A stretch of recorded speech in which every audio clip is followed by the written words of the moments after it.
tema del que me dijeron para hablar es el de la importancia de la literatura liberal. O sea que de lo que tenía pensado hablar primero es de lo importante que es leer y de por qué hay que leer y algo en relación a algunas obras así que considero que son importantes dentro de esto que es, o esa definición así de literatura liberal o de la libertad. Entonces, para empezar, en relación a lo de la importancia de leer, creo que lo podemos ver o podemos ver ciertos efectos negativos en la sociedad actual, ¿no? Porque en cierta medida yo creo que se puede ver con los jóvenes que hay una cierta pérdida del hábito de leer y eso se puede ver así con ciertos desarrollos tecnológicos o con la revolución tecnológica hasta que hay, ¿no? Así con lo de los teléfonos móviles y con lo de Twitter y TikTok y todo esto, que yo creo que eso, aunque pueden ser herramientas útiles y pueden ser provechosas, que en cierta medida pueden ser mal utilizadas y pueden contribuir a hacer perder el hábito de leer. ¿Y por qué puede ser eso así? Bueno, lo podemos ver contraponiéndolo con ciertas virtudes o cosas buenas que se sacan de leer, como por ejemplo lo de la obtención de conocimiento, ¿no? Elemento revolucionario que estoy destacando de la importancia de leer, pero que resulta obvio que para incrementar el conocimiento una de las mejores herramientas es leer libros, y a ser posible leer libros cuanto más gordos mejor, de esos que no se pueden llevar a la playa, o que te dan una hernia si los intentas levantar. Y uno de los problemas con lo de ahora de las tecnologías de información y de todo esto y de internet y todo eso es que puede que haya mucha información pero no hay tanto conocimiento y que en realidad reduce lo de la capacidad crítica de tratar o gestionar la información esa que hay. Y con los libros ocurre lo contrario, que ayudan al desarrollo de la capacidad crítica o del razonamiento crítico y a lo de jerarquizar la información y establecer relaciones causales que permitan explicar la realidad. Además, los libros también requieren disciplina, que es una cosa que se pierde con ciertas formas de utilizarlo, de los móviles o lo de Twitter. Un libro requiere un compromiso y requiere un tiempo y son difíciles. Y eso significa que hay que organizar el tiempo que uno emplea y tiene que realizarse de una forma sistemática y obliga además a pensar. Y eso es algo que se tiende a perder y que está relacionado con otro elemento que es el de la preferencia temporal. Obviamente para leer un libro hay que tener una preferencia temporal baja, en el sentido de que uno tiene que estar dispuesto a realizar el sacrificio de tiempo que requiere eso. Y en cambio lo que vemos ahora más con lo de estas tecnologías es lo contrario, de que incrementa la preferencia temporal, de que la gente no quiere esperar o que necesita estar pasando continuamente, ¿no? la pantalla así en TikTok o lo que sea y tener la inyección de dopamina rápido. Los vídeos tienen que ser cortos, de hecho hay esta tendencia así de poner los vídeos a más velocidad, que a mí no me gusta demasiado porque parece que está hablando un pitufo maquinero ahí en vez de la persona que habla de verdad. Y yo creo que eso refleja lo de esa pérdida de disciplina y de sacrificio y ese incremento de la preferencia temporal. Y otra cosa importante de leer es que ayuda a estar callado. Y estar callado es una virtud. El silencio es una virtud. Yo soy una persona religiosa, entonces también creo que el silencio es una virtud en términos religiosos porque es lo que nos pone o el contexto adecuado para la oración y ponernos en contacto con Dios, pero aun para las personas que no sean religiosas debería ser considerado una virtud, como decían, por ejemplo, Mark Twain o Benjamin Franklin, porque es algo que es imprescindible para poder pensar y para poder establecer de manera adecuada cuánto sabe uno de algo y si uno tiene que hablar realmente o si uno debería estar callado para no decir cosas que no aportan demasiado. Todo eso lo contribuye la lectura y el hábito de leer, y entonces es algo que resulta imprescindible y que es una virtud y que por eso debería mantenerse. No quiere decir que las tecnologías nuevas sean malas, obviamente son buenas, ¿no? Pero tienen esta posibilidad de ser utilizadas de manera negativa, como por ejemplo pensar que la inteligencia artificial es realmente inteligencia, y eso a lo que tiende es a eliminar la inteligencia natural y a que la gente pueda creer que el ChatGPT es el sustituto de pensar. Y eso significa que la gente se acaba dependiendo de la conexión a Internet. Si la conexión a Internet se pierde, entonces se pierde ya la persona, pues ya no tiene a quien le está diciendo la búsqueda en Google o de lo que sea, de lo que necesita saber. Por eso de la importancia de la lectura y un concepto necesario e importante en cuanto a lo de la lectura es lo del canon.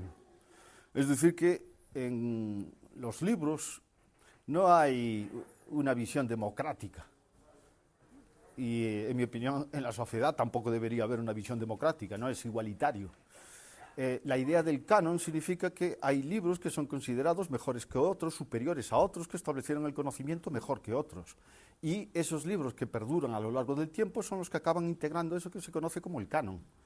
Un autor que hablaba de esto era el crítico literario Harold Bloom, en el libro de Western Canon, que lo publicó en 1994, y donde mencionaba en la literatura de ficción, pero esto, de las grandes obras, no de estas cosas, lo que todo el mundo sabe al final, Shakespeare, Cervantes, estos autores, todos esos autores que el tiempo y la reflexión social de mucha gente determinó que son las grandes obras que merecen ser leídas. Lo que criticaba Bloom en The Western Canon era lo que él llamaba la escuela de resentimiento, que apareció a partir de los años 60 y 70 de movimientos contraculturales y que lo que querían era destruir ese canon occidental o sustituirlo por otras obras. Y esas otras obras, la inclusión de autores no tenía lugar a través del establecimiento de un estándar que estaba basado en los méritos estéticos o en los méritos artísticos, sino de que fueran obras realizadas por gente consideradas de minorías oprimidas. Entonces, parte de esta escuela de resentimiento incluía Bloom a cosas como la teoría crítica marxista, la literatura feminista, los estudios afroamericanos o el posmodernismo. Todas corrientes que además influyen o que tienen como puntos principales la idea del relativismo, tanto epistemológico como moral, y con la idea de, básicamente de forma revolucionaria en la tradición marxista, de subvertir lo que se considera como los elementos característicos de la cultura occidental y sustituirlos por cosas de estas consideradas como oprimidas o negativas. Y eso al final lo que hace es precisamente destruir o erosionar la idea de cultura y sustituirla por algo que es, digamos, lo opuesto de la cultura. Harold Bloom básicamente hablaba dentro del marco de lo que se conoce como la gran tradición o la tradición de los grandes libros. Esa gran tradición se refiere precisamente a esta idea de canon. Y eso venía, por ejemplo, de obras ya más antiguas, como dentro también de la crítica literaria, como F.R. Lewis, que escribió un libro que se titulaba así, The Great Tradition, que era de crítica literaria estableciendo a los autores que se consideraban así elevados. Normalmente uno podría criticar a estos autores porque suelen tener un sesgo en el que favorece más obras de literatura anglosajona, pero es entendible también porque es en el contexto en el que ellos escriben. Pero aunque se le puedan hacer críticas así de cuáles son los libros que uno debería incluir en el canon o no, el propio concepto, en mi opinión, es importantísimo. Otra obra fue una obra colectiva publicada por la Enciclopedia Británica en 1952, que es Great Books of the Western World.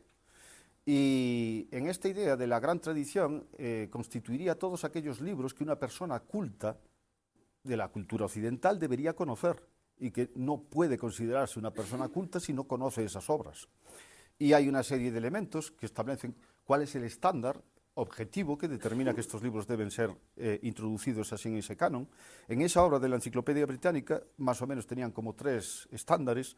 Primero tenía que ser un gran libro, tenía que ser un libro que fuera relevante para la actualidad, no únicamente una obra de anticuario, una obra histórica.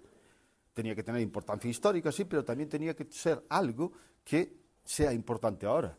Cosas como, por ejemplo, leer a Sócrates, a Sócrates no, porque no escribió nada, pero a Platón, leer a Sócrates en las obras de Platón, o Aristóteles, o gente así, no es una mera cuestión de historiadores, es una cuestión importante para ahora. Uno puede estar de acuerdo o desacuerdo, pero sigue siendo fundamental. Otro criterio sería que los libros fueran satisfactorios, que fueran también, que desafiaran el pensamiento y la mente de las personas, pero que fueran satisfactorios y además que fuera satisfactorio leerlo varias veces.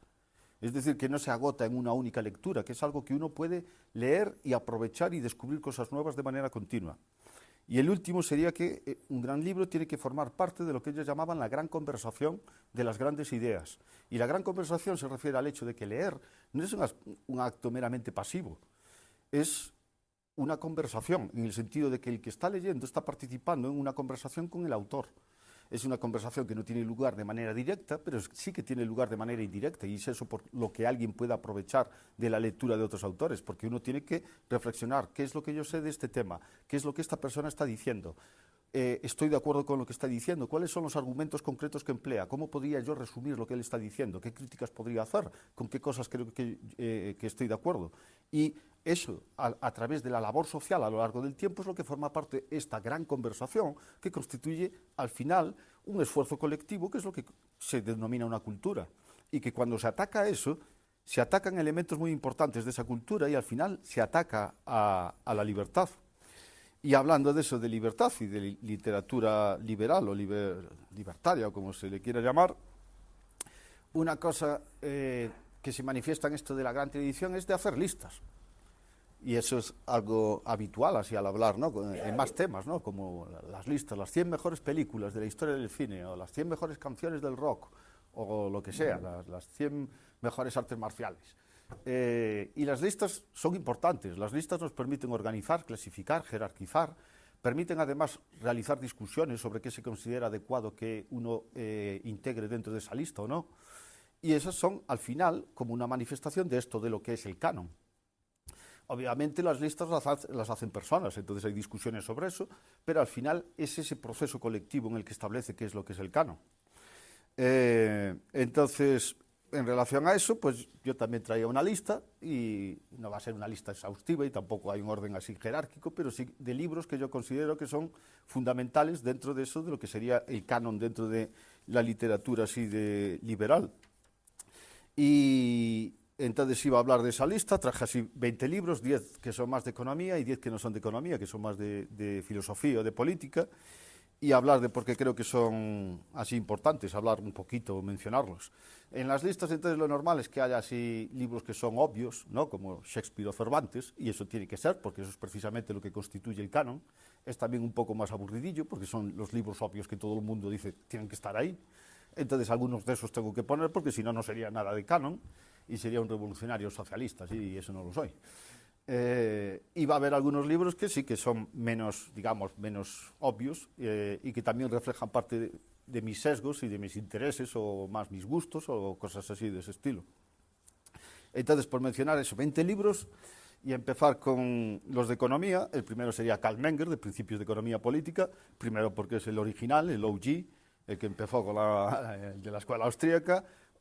O sea que hay que respetar a los patrones, hay que respetar la tradición, pero aparte de eso sigue siendo un libro que es importante en la actualidad y que es satisfactorio leerlo y que es muy bueno. De hecho, a mí me parece uno de los mejores de introducción a la economía todavía, no solo por las aportaciones que tuvo, ¿no? De la revolución marginalista y de la utilidad marginal decreciente y del establecimiento de lo del análisis de la estructura de producción.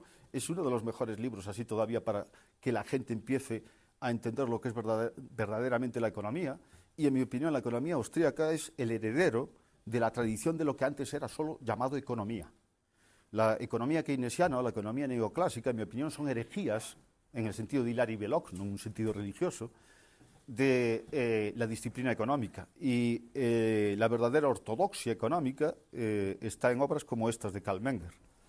Otra obra, también conocida dentro de lo que sería el canon, sería von Baber, y de la teoría positiva del capital. Es cierto que hubo críticas, y que le hicieron críticas de autores, así Mises, por ejemplo, porque tiene partes así que son más mecanicistas, ¿no? Y que un intento así de cuantificación, y que esas, curiosamente, son las que les gustan a los economistas neoclásicos. Pero von Baber fue un autor revolucionario y un autor importantísimo en cuanto al desarrollo de la estructura de producción y al análisis de las teorías del interés y del capital. Y esa es una obra que hay que reconocer y que poner dentro de ese canon. Obviamente Ludwig von Mises, La acción humana. no, vaya, qué original soy. Bueno, ¿qué le voy a hacer? No es una cuestión de ser original. De hecho, en mi opinión, si uno solo pudiera escoger un libro de economía, tendría que ser Relación Humana. Y ese es uno de los libros en los que uno ve, da igual las veces que los leas, cada vez que los lees encuentras cosas nuevas y distintas, cosas en las que no pensabas y que veías, qué cabrón era Mises, qué listo era. Y qué burro soy yo. Tuve que leerlo 4 veces para darme cuenta de esto. Entonces ese es un libro esencial, de hecho sería solo un libro, La acción humana. ¿Quién más? Murray Rothbard, obviamente, grandísimo autor. Si hay que escoger uno para poner una lista, ¿cuál es mi elección personal? Yo escogería Historia del pensamiento económico, porque Historia del pensamiento económico, desde el punto de vista de la escuela austríaca, es un libro, bueno, 2 volúmenes, ¿no? Al estilo de Rothbard, le decía, escribe un panfletillo, y escribía 1000 páginas, porque escribía 8 páginas a la hora, ¿no? No como otros, como yo, que escribo 8 palabras por día. Y el libro es increíble, no solo por el conocimiento, no solo por la estructura, de entender además los principios económicos desde el punto de vista histórico, que ayuda mucho a entender la propia teoría económica, sino también por la cantidad de literatura y de referencias que da. Entonces es una obra increíble. De Hayek, yo de Hayek escogería La contrarrevolución de la ciencia, porque la crítica que hace a lo de la ingeniería social y a cosas como lo de Saint-Simon o el positivismo es magnífica y es además una de las cosas importantísimas para ver una de las grandes amenazas a lo de la libertad en la actualidad, que es esa idea de la ingeniería social a través del poder político. Luego también escogería Ludwig Lachmann, Capital and its Structure, porque creo que es un libro muy bueno en cuanto al análisis de la estructura de producción y también quizá uno que no sea tan conocido o ha sido tan aceptado como otros, pero creo que es un libro muy importante. Tiene que haber alguien español, entonces el profesor Huerta de Soto, porque yo creo que dinero, crédito bancario y ciclos económicos, obviamente, entró ya dentro de lo que es el canon. Y si uno quiere una obra en forma de tratado que organiza de manera sistemática el estudio económico, jurídico e histórico del dinero, esa es la obra que hay que seguir. Otra obra, Frank Fetter, Principles of Economics, porque es un autor muy importante en términos históricos, especialmente con el establecimiento de la escuela austríaca en Estados Unidos y que además tuvo muchas aportaciones con el estudio desde una perspectiva de la preferencia temporal pura, como el origen del interés. Per Weilung, que es un autor austríaco de nueva generación y que tiene un libro que se llama The Problem of Production, A New Theory of the Firm, y a mí me parece un libro excelente y de los que más me impresionaron, así de autores nuevos dentro de la escuela austríaca.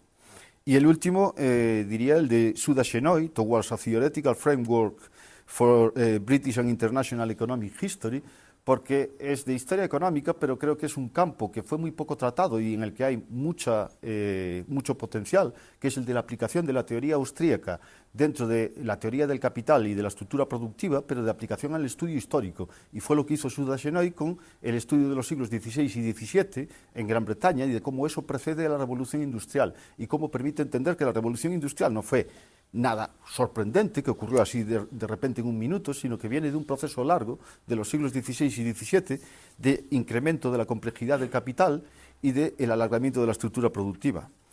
Vale, como me voy quedando sin tiempo, voy a acelerar un poco con los otros libros que no son de economía.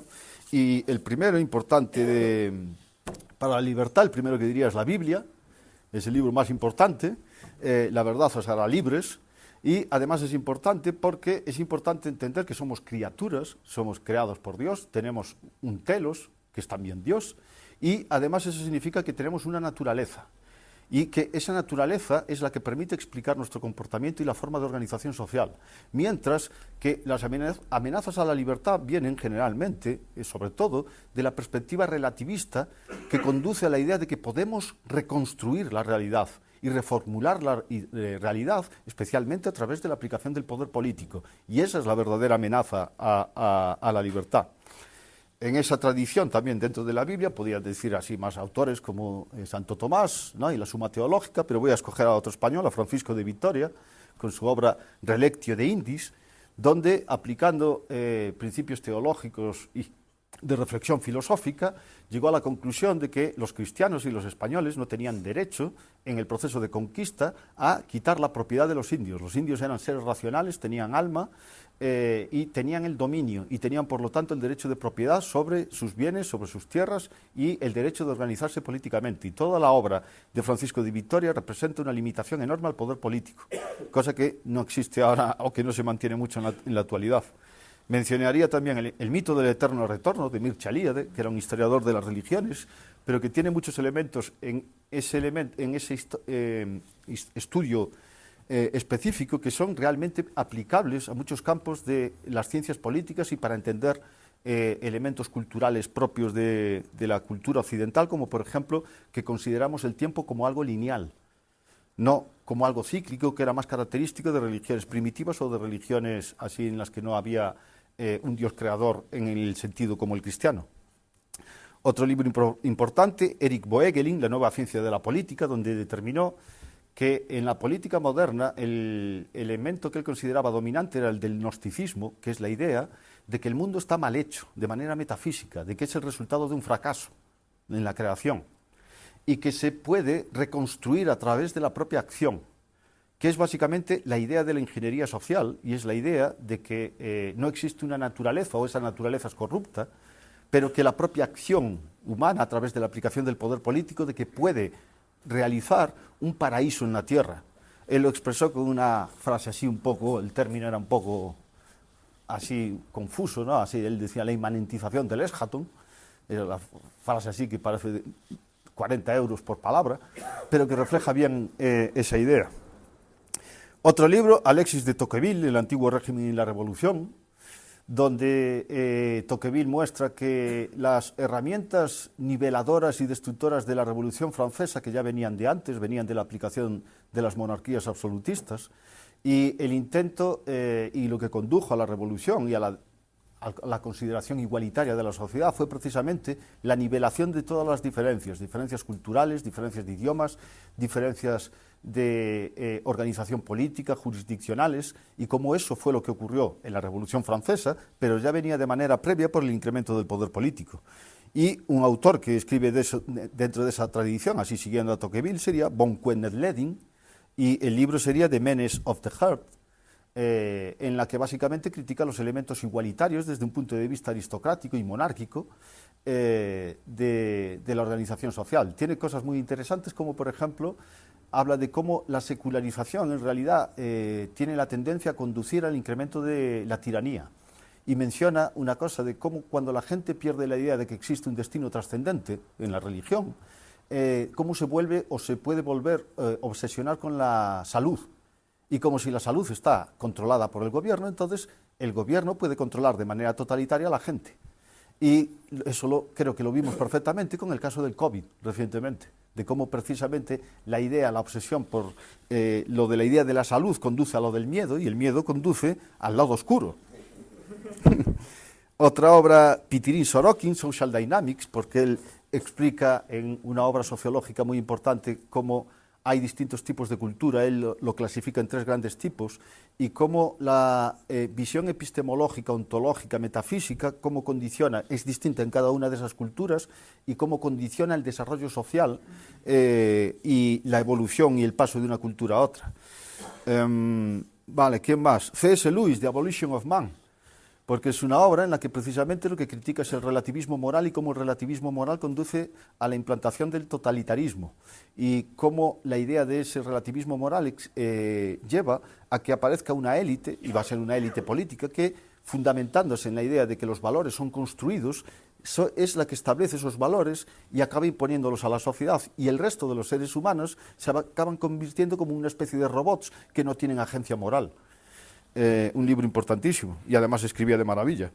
David Stove, filósofo australiano, el libro es Darwinian Fairy Tales, donde hace una crítica del darwinismo, no de la evolución, crítica del darwinismo. La idea de la evolución no la inventó Darwin, el abuelo de Darwin ya tenía una idea de la evolución de las especies.